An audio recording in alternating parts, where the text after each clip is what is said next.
नमस्कार, मी अंकिता जाधव। आतापर्यंतच्या 3 breaking news या विशेष बातमीपत्रात तुम्हा सगळ्यांचं स्वागत। आज आपण आतापर्यंतच्या 3 महत्त्वाच्या बातम्या पाहणार आहोत। त्यातली पहिली बातमी म्हणजे जरांगेंनी केलेल्या धक्कादायक खुलासाबाबतची। आरक्षणाच्या मुद्द्यावरून मनोज जरांगे पाटील यांनी मुख्यमंत्री फडणवीसांवर सातत्याने टीका केली आहे। यावरून सत्ताधारी पक्षाकडून देखील जरांगेंना जोरदार प्रत्युत्तर देण्यात आलं। यातच जरांगेंनी बोलण्याच्या ओघात मोठा खुलासा केलाय। मराठा आंदोलनादरम्यान जर फडणवीसांनी या आंदोलकांना मुंबईत रोखलं असतं तर त्यांना वर्षावर जाऊन मारलं असतं, अशी भाषा यावेळी जरांगेंनी केली आहे। तर दुसरी महत्त्वाची घडामोड म्हणजे बारामतीत आज ओबीसी एकवटणार आहेत। ओबीसींच्या आरक्षणाला धक्का लागल्याचा आरोप ओबीसींकडून करण्यात येतोय। याच पार्श्वभूमीवर बारामतीत आज लक्ष्मण हाके यांचा अगदी काही वेळातच मोर्चा निघेल। तर तिसरी महत्त्वाची घडामोड म्हणजे उद्या अनंत चतुर्दशी आहे। 27 तारखेला बाप्पाचं आगमन झालं आणि उद्या सार्वजनिक मंडळ त्याचबरोबर घरगुती बाप्पाचं विसर्जन होणार आहे। यातच सगळ्या राज्याचं लक्ष लागलंय ते म्हणजे मुंबईसह पुण्यातील अनंत चतुर्दशीच्या या विसर्जन मिरवणुकीकडे। आता मानाचे गणपती आणि त्याचबरोबर सार्वजनिक मंडळांचे गणपती यांचं विसर्जनाची टायमिंग नेमकं कधी असणार आणि कशा पद्धतीने याचा टायमिंग क्लॅश होणार का हे पाहणं महत्त्वाचं ठरणार आहे। त्यामुळे या 3 महत्त्वाच्या घडामोडी आज आपण पाहणार आहोत।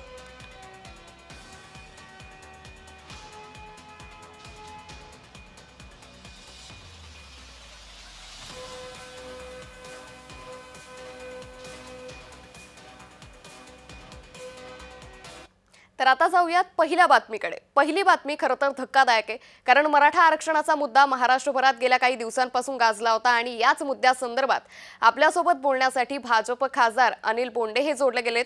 अनिलजी, तुमचं जय महाराष्ट्रमध्ये मनापासून स्वागत।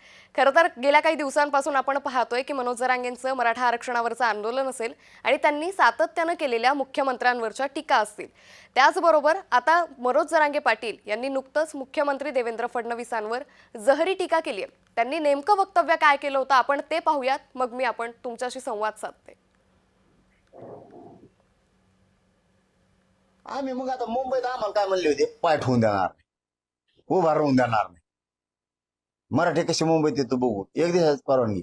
मग त्या राग आम्हाला जर तसं करायचं असलं फडणवीसला ते धुतला असतं ते जो वर्ष मागल्यावर आम्ही मग आता मुंबईत आम्हाला काय म्हणले होते, पाय ठेवून देणार नाही, उभा राहून देणार नाही, मराठी कशी मुंबईत येतो बघू, एक दिवसाची परवानगी। मग त्या राग आम्हाला जर तसं करायचं असलं फडणवीसला ते धुतला असतं ते जो। तर मुख्यमंत्री फडणवीसांवर हल्ल्याची तयारी होती असं वक्तव्य यावेळी मनोज जरांगेंनी केलेलं आहे। अनिलजी, मी तुमच्याकडे येते। सामाजिक आंदोलकांनी असं वक्तव्य करणं एकतर कितपत योग्य आहे आणि त्यावरती भाजपतर्फे तुमची काय भूमिका असेल? नाही, योग्य नाहीच आहे। छत्रपती शिवाजी महाराज यांचं महाराष्ट्र आहे, महाराष्ट्राला संस्कृती आहे आणि सर्वात महत्वाची गोष्ट म्हणजे मुख्यमंत्री देवेंद्र फडणवीस एक संयमी नेता असल्याच्या सोबतच सर्व समाजाला घेऊन चालणारा माणूस आहे। म्हणजे स्वतः जातीनं ब्राह्मण असेल आणि ब्राह्मण आहे म्हणून सॉफ्ट टार्गेट केल्या जात असेल, परंतु ओबीसींना तो आपल्या जवळचा वाटतो, दलितांना जवळचा वाटतो, आदिवासींना जवळचा वाटतो आणि सर्वात महत्वाची गोष्ट म्हणजे जे करोडोच्या संख्येनं मराठा समाज आहे त्यांना सुद्धा विश्वास वाटतो की आतापर्यंतच्या मराठा मुख्यमंत्र्यांनी जे दिलं नाही ते फक्त देवेंद्र फडणवीस देऊ शकतो। आणि म्हणजे जरांगेच्या तोंडाला खरं म्हणजे त्यांनी धरबंद घातला पाहिजे, कारण धरबंद घातला पाहिजे या निश्चित। अनिल सर, तुम्ही असेच जोडलेले राहा। आपण आता ओबीसी नेते मंगेश ससाणे देखील आपल्यासोबत जोडले गेलेत। मी मंगेशजी तुमच्याकडे येते। मनोज जरांगे पाटील यांनी सातत्यानं फडणवीसांवरती खालच्या पातळीची टीका केल्याचं आपण पाहायला मिळालं होतं। आता त्यांनी असं वक्तव्य केलं की जर मराठा आंदोलकांना मुंबईत अडवलं तर वर्षावर जाऊन मुख्यमंत्र्यांना मारणार, अशी भाषा त्यांनी वापरली। यावरती तुम्ही काय प्रतिक्रिया द्याल? हे अख्ख्या महाराष्ट्राने पाहिलंय आणि याच्यामध्ये मजबुरी आहे, कारण की त्यांनी आधी पण मागच्या वर्षी पण फडणवीसांना आईमाईवरनं शिव्या दिल्या, यावेळेस पण दिल्या। मुंबईत आल्यानंतर काय केलं आपण बघितलं असेल। आणि एवढं सगळं असून पण कोर्टाचा निर्णय आला, कोर्टाने सांगितलं माझं मैदान खाली करायला, तरी पण याच्या सगळ्या या दबाव तंत्राला आणि यांना ज्या आमदारांनी खासदारांनी जो प्रेशर टॅक्टिक्स केले आणि त्यामुळे जरांगे रूपी जे आपण म्हणतो सामाजिक धोही माजवणारा एक कॅन्सर महाराष्ट्रामध्ये पसरला 1 ते 1.5 वर्षापासून. मुख्यमंत्र्याला मारण्यापर्यंतची त्याची बोलायची हिंमत कशी काय होतीये? मग उद्या का आम्ही मुंबईमध्ये आंदोलन केलं, आमच्यावर गुन्हे दाखल झाले पीएचडीच्या विद्यार्थ्यांसाठी. भाजप ओबीसीचा डीएनए म्हणायचं, असे GR काढायचे, त्याला हरकती सूचना मागवायच्या नाही, म्हणजे कुणबी दाखल्याने ओबीसी आरक्षणाचं सगळं संपवून टाकायचं. आणि तरी एवढं सगळं मिळून पण हे जरांगे आज त्या मुख्यमंत्र्यांना आम्ही धुतलं तर खरं आत्मपरीक्षण करायची वेळ आलेली आहे.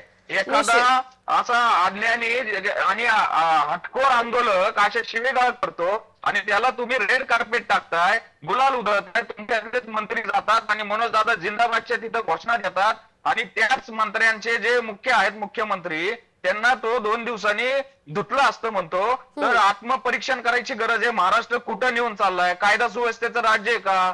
आणि मग कोर्टात जर लागत असेल तर मग पोलीस निश्चित. प्रशासन कशासाठी? गृहमंत्री किंवा गृह खातं कशासाठी? निश्चित मंगेशजी, हा आमचा तुम्ही सवाल असे आहे. जोडलेले ना, आपल्यासोबत भाजप खासदार अनिल बोंडे देखील जोडले गेलेले आहेत. अनिलजी, सातत्यानं जर असे सामाजिक आंदोलक अशी भाषा वापरत असतील तर त्यांना अटकाव घालण्यासाठी आता कशा पद्धतीने आपण काय केलं पाहिजे असं तुम्हाला वाटतं?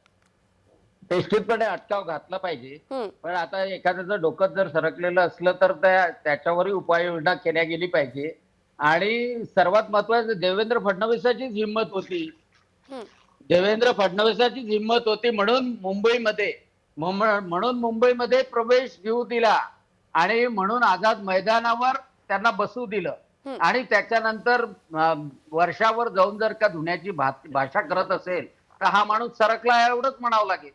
कारण का डोकं जर जागेवर असतं तर त्या माणसाने तर धन्यवाद द्यायला पाहिजे.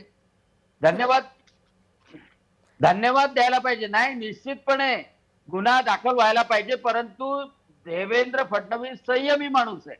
या अशा चिल्लर म्हणजे अशा बोलणाऱ्याला जास्त भाव देण्यापेक्षा ज्याचं बोललं त्याचं निश्चित. प्रोत्साहन देण्याचा प्रश्नच नाही. अहो, लोकांना त्याची लायकी समजते. आई बहिणीवरून शिव्या देणारा माणूस हा छत्रपती शिवाजी महाराजांचा मावळा होऊ शकत नाही. जो माणूस तुमच्यासाठी काम करतो, जो माणूस GR काढून देतो, त्याला धुण्याची भाषा जर करत असेल तर लोक समजतात ना की याचं डोकं फिरलेलं आहे म्हणून.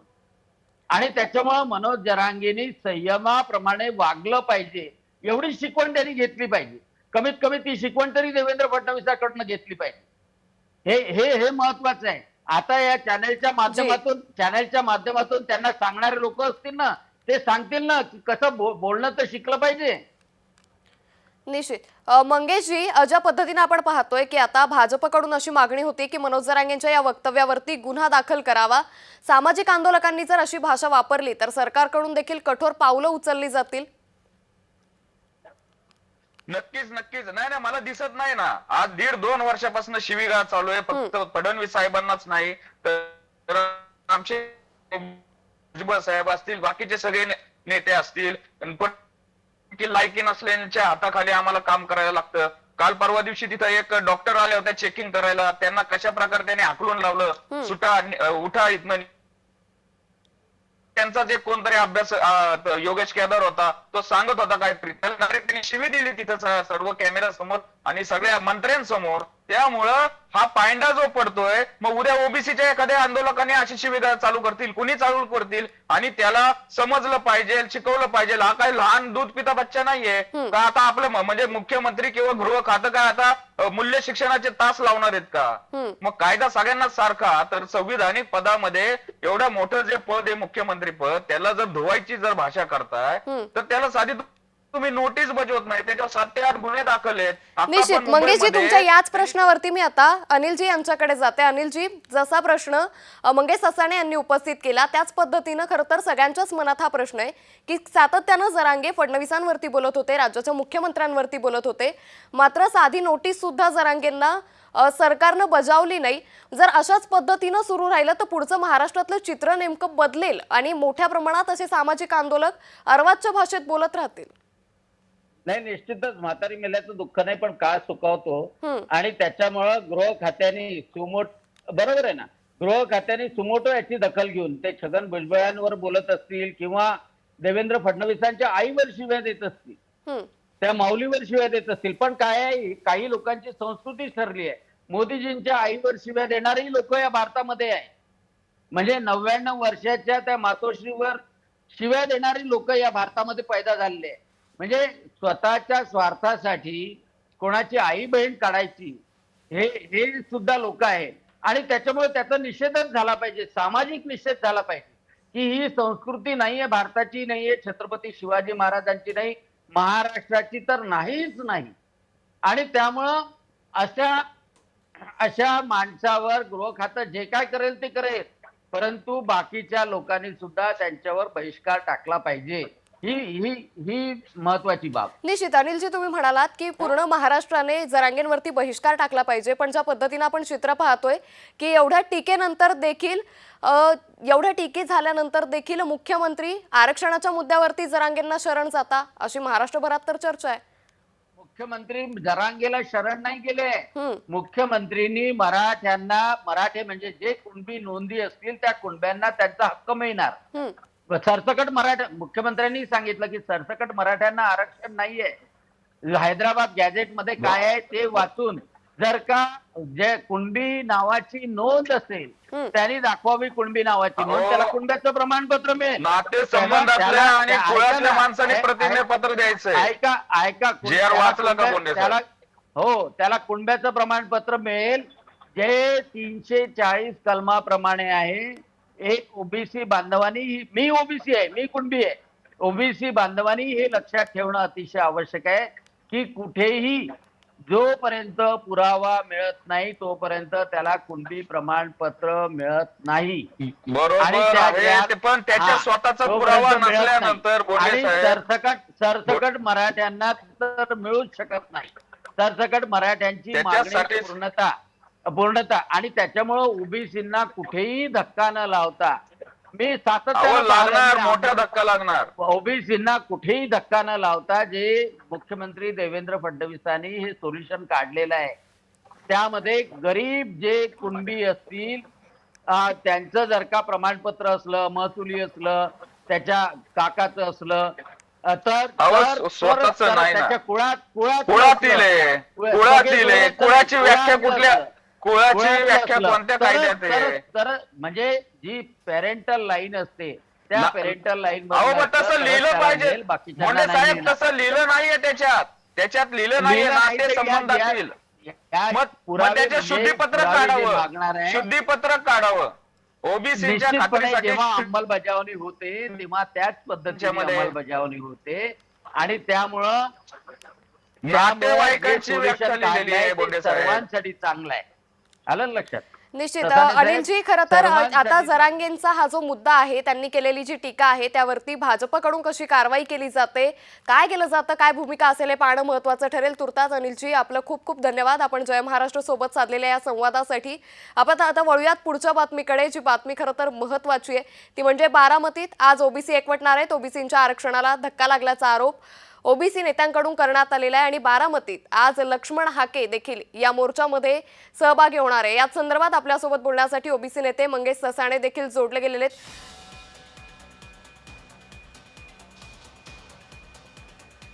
त्यामुळे लक्ष्मण हाके देखील आता या मोर्चामध्ये सहभागी होणार आहेत आणि ओबीसी या आरक्षणासाठी एकवटणार आहेत. मंगेश ससाणे यांच्याकडून आपण या सगळ्या मोर्चा संदर्भातली माहिती घेणार आहोत. मात्र त्यापूर्वी नवनाथ बोरकर यांनी सगळ्या या मोर्चाचा आढावा घेतला, आपण तो पाहूया. मोर्चाला जे आहे ते बारामतीच्या पोलिसांनी परवानगी नाकारलेली आहे. काल सायंकाळी उशिरा ओबीसी बांधव जे आहेत यांना नोटीस प्राप्त करण्यात आलेली आहे आणि कुठंतरी सध्या ईद ए मिलादचा सण आहे, त्याचबरोबर गणेश उत्सवाची मिरवणुकीची तयारी असते, यामुळे कायदा सुव्यवस्था बिघडू नये यासाठी या मोर्चाला जे आहे ते पोलिसांनी परवानगी नाकारलेली आहे. तर मी आता जाते ओबीसी नेते मंगेश ससाणे यांच्याकडे. मंगेशजीच्या पद्धतीने पाहतोय की पोलिसांनी नोटीस बजावलेली आहे. ईद ए मिलाद सणोत्सवाचा काळ सुरू आहे आणि त्यातच आता ओबीसी नेत्यांनी हा मोर्चा पुकारलाय. कशी रूपरेषा असेल या सगळ्या मोर्चाची? नाही, या संदर्भामध्ये 5 ते 6 दिवसापूर्वीच याचं नियोजन झालं होतं, जेव्हा हे सगळं झालं त्यामुळं. आणि मोर्चा जो आहे तो कुठं आमचा शांततेच्या यांनी निवेदन द्यायचं आहे मोर्चाचं. आम्ही आता चाललोय, मी पण तिथं चाललेलो आहे. आणि मुळामध्ये ईद ए मिलाद जरी असलं तरी अशी मोठी मुस्लिम लोकवस्ती किंवा असा कुठला एरियामध्ये आम्ही असं करतोय असं काही नाहीये.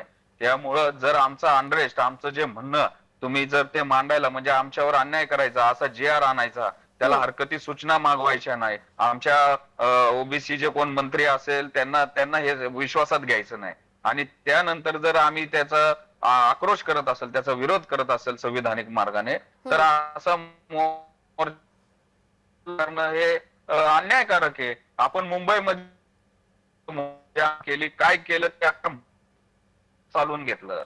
आणि आमचा इथं जर समजा 200-500 लोकांचा, 1000 लोकांचा जर एक मोर्चा असेल तर तो तुम्हाला जड होतोय. म्हणजे नक्कीच पोलीस किंवा या प्रशासनाच्या माध्यमातून कसा काय ओबीसीचा व्हॉइस दाबला जातो, तिकडे JR काढले जातात. तर आता हा महाराष्ट्र बघेलच ना की आमचं जे काय म्हणणं आहे आम्हाला बोलून द्या ना. आम्हाला आमचं तोंड तुम्ही का दाबताय? तिथं आम्ही जर कुठं काय कायद्याची मोडतोड केली, कुठं लॉ अँड ऑर्डरला प्रश्न निर्माण केला तर तुम्ही नक्कीच याबद्दल काहीतरी आम्हाला प्रिव्हेंटिव्ह ऍक्शन घ्या. निश्चित. त्यामुळे आता सरकारकडून या सगळ्यावरती कशा पद्धतीनं कारवाई केली जाते, ओबीसी नेत्यांचं जे म्हणणं आहे, मागण्या आहेत, त्या कशा पद्धतीनं सरकार मान्य करतंय पाहणं महत्वाचं ठरेल. तुर्तास खूप धन्यवाद मंगेशजी, आपण जय महाराष्ट्र सोबत साधलेल्या या संवादासाठी. आता वळूयात पुढच्या बातमीकडे. ती बातमी म्हणजे बाप्पाच्या विसर्जनाची. बाप्पाच्या विसर्जनाची तयारी ही अंतिम टप्प्यात आलेली आहे. मुंबईत शनिवारी सकाळी 10 वाजेपासून विसर्जन मिरवणुका या निघणार आहेत. तर पुण्याची विसर्जन मिरवणूक यंदा तरी वेळेत सुरू होणार का असा प्रश्न खरं तर सगळ्यांनाच पडलाय. कारण मानाचे गणपती आणि इतर गणपती यांच्यामध्ये समन्वयाचा अभाव आता दिसून येतोय. खरं तर सुरुवातीपासूनच पुण्यामध्ये हा वाद विकोपाला गेला होता, ज्यावरती बैठकांवर बैठका झाल्या आणि अखेर पुणे पालिकेकडून, प्रशासनाकडून या संदर्भात नियोजन करण्यात आलं. मात्र आता या नियोजनानुसार पुण्यात मानाचे सर्व गणपती हे सकाळी 10 वाजेपर्यंत मिरवणुकीत येणं अपेक्षित आहे. आता हे सगळं नियोजनानुसार होतं की काही या सगळ्यामध्ये आणखी काही नियोजनाचा अभाव दिसून येतो, हे पाहणं महत्त्वाचं ठरणार आहे. मात्र आता सगळ्या गणेश भक्तांचं लक्ष लागलंय ते उद्याच्या विसर्जनाच्या मिरवणुकीकडे. त्यामुळे मुंबई पालिका असेल, पुण्याचं प्रशासन असेल, या दोन्ही शहरातील प्रशासनाकडून जय्यद अशी तयारी करण्यात आलेली आहे. तर बाप्पाच्या विसर्जनाची तयारी ही अंतिम टप्प्यात आल्याचं पाहायला मिळत आहे.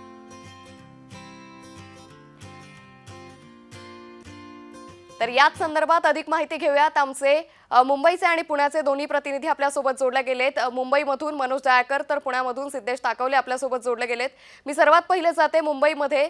मनोज, ज्या पद्धतीने पाहतो दरवर्षी विसर्जन मिरवणूक ही मुंबईची ओळख आहे असं म्हणू शकतो, आणि आता या मिरवणुकीसाठी प्रशासनाकडून कशी तयारी करण्यात आली आहे? नक्कीच आपण बघितलं 27 ऑगस्ट रोजी बाप्पाचं घरोघरी आणि सार्वजनिक मंडळामध्ये आगमन झालं आणि 10 दिवस बाप्पाची आपण बघितलं मनोभावे भाविकांनी पूजा देखील केलेली आहे. आणि त्याच बाप्पाला आता निरोप देण्यासाठी उद्या भाविक असो, तसंच आपण बघितलं या ठिकाणी मुंबई महानगरपालिका असेल, तसेच मुंबई पोलीस असेल, ते या ठिकाणी सज्ज झालेले आहेत.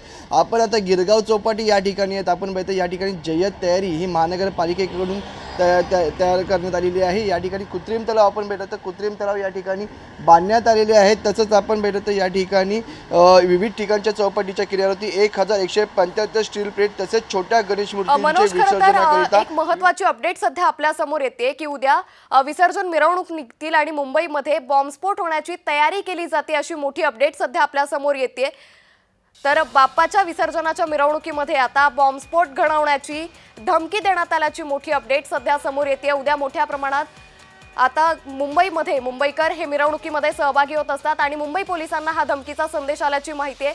या संदर्भात आपण अधिक माहिती घेऊयात आमचे प्रतिनिधी मनोज जाळकर यांच्याकडून. मनोज, आता बाप्पाच्या विसर्जन मिरवणुकीमध्ये हा धमकीचा मेल आलाय, प्रशासनाकडून आता या संदर्भात कशी ऍक्शन घेतली जाते? नक्कीच उद्या अनंत चतुर्दशी आणि अनंत चतुर्दशी दिवशी आपल्यापर्यंत बाप्पाचं विसर्जन होत असतं. मोठ्या संख्येने नागरिक असेल, भाविक असेल, हे बाप्पाला निरोप देण्यासाठी चौपाटीवर तसेच आपण मिरवणुकीमध्ये सामील होत असतात. आणि या ठिकाणी आपल्यापर्यंत पूर्ण मुंबई ही या ठिकाणी सज्ज झालेली असते आणि त्यावरती आता धमकीचा मेल या ठिकाणी आलेला आहे.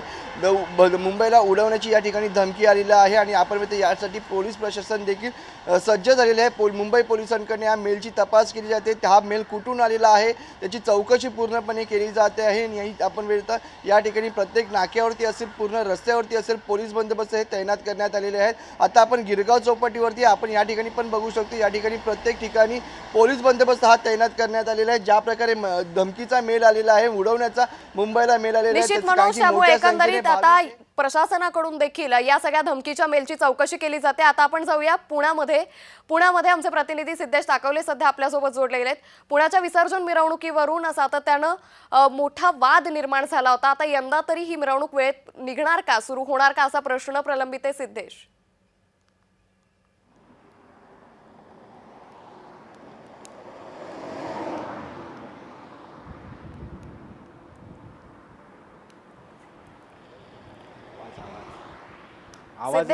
सिद्धेश माझा आवाज तुमच्यापर्यंत पोहोचतोय? तर काही तांत्रिक कारणांमुळे आमचे प्रतिनिधी सिद्धेश ताकवले यांच्याशी आमचा संपर्क होऊ शकत नाहीये. मात्र ज्या पद्धतीनं पाहतोय, पुण्यामधल्या देखील बाप्पाची मिरवणूक ही पारंपरिक पद्धतीनं ढोल ताशांच्या गजरात काढली जाते आणि आता याच मिरवणुकीचा वादंग हा सुरुवातीपासून पाहायला मिळाला होता. आता मानाचे गणपती आणि इतर गणपती यांच्यामध्ये समन्वयाचा अभाव हा सुरुवातीपासून दिसून येत होतो. तर पुण्यात मानाचे सर्व गणपती हे सकाळी 10 पर्यंत येण्याचं नियोजन आहे. या संदर्भात अधिक माहिती घेऊयात आमचे प्रतिनिधी सिद्धेश ताकवले यांच्याकडून. सिद्धेश, माझा आवाज तुमच्यापर्यंत येतोय?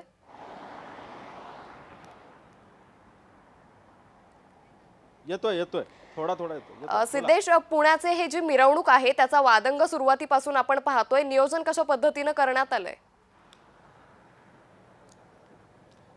अंकिता, नियोजन अतिशय चांगल्या पद्धतीनं होत आहे. कारण ज्या पद्धतीनं आता हा वाद जो निर्माण झालेला होता सार्वजनिक गणेशोत्सव मंडळांमध्ये आणि मानाच्या 5 गणपतींच्या मंडळांमध्ये, मात्र आता जर आपण बघितलं असेल तर मानाच्या गणपतींच्या विसर्जन मिरवणुका या सकाळी 9:30 वाजता बेलबाग चौकातून पुढे मार्गस्थ होणार आहेत. मानाचा पहिला गणपती कसबा गणपती हा 9:15 वाजता बेलबाग चौकामध्ये असेल. 9:15चा अर्थ, याचा अर्थ तो 10:10 कदाचित हा बेलबाग चौकामध्ये असू शकतो. त्याच्या पाठोपाठ मानाचा दुसरा गणपती तांबडी जोगेश्वरी हा बेलबाग चौकामार्गे तो पुढे मार्गस्थ होईल आणि नंतर हे सर्व गणपती जसे जसे पुढे निघतील तसे हे अल्काटॉकी चौकातून पुढे नदीपात्रामध्ये विसर्जनासाठी मार्गस्थ होतील. मात्र या सगळ्या पार्श्वभूमीवरती जर आपण बघितलं असेल तर पुणे महानगरपालिकेकडून विशेष अशी तयारी सुद्धा करण्यात आलेली आहे. आणि सोबतच या सगळ्या मानाच्या गणपतींसह इतर जी सार्वजनिक गणेशोत्सव मंडळ असतील, उदाहरणार्थ दगडूशेठ हलवाई गणपती मंदिर असेल, भाऊरंगारी असेल, मंडई असेल, यांसारख्या सुद्धा गणपती मंडळ जी आहेत ती सुद्धा आता मानाच्या गणपतींच्या पाठोपाठ हे आता पुढे विसर्जन मिरवणुकीसाठी मार्गस्थ होतील.